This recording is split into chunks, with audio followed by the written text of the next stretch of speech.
সিলেট নগরের রায়নগর মিতালী আবাসিক এলাকায় প্রবীণ ব্যবসায়ী আব্দুস সাত্তার ও তার স্ত্রী সুরাইয়া বেগম ও তাদের গৃহকর্মী তাহমিনাকে দিন দুপুরে নৃশংস কায়দায় হত্যা মামলায় আটক বাবুল মিয়াকে গ্রেপ্তার দেখিয়ে 4 দিনের রিমান্ডে নিয়েছে পুলিশ।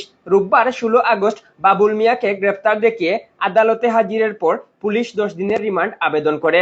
শুনানি শেষে অতিরিক্ত চিফ মেট্রোপলিটন ম্যাজিস্ট্রেট আদালত 4 দিনের রিমান্ড মঞ্জুর করেন।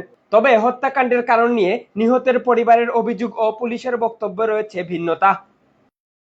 সিলেট নগরীর রায়নগর মিতালী আবাসিক এলাকায় 111 নম্বর বাসা থেকে গত 12 আগস্ট গলাকাটা অবস্থায় উদ্ধার করা হয় আব্দুস সাত্তার ও তার স্ত্রী সুরাইয়া বেগম এবং তাদের গৃহকর্মী তাহমিনার মরদেহ।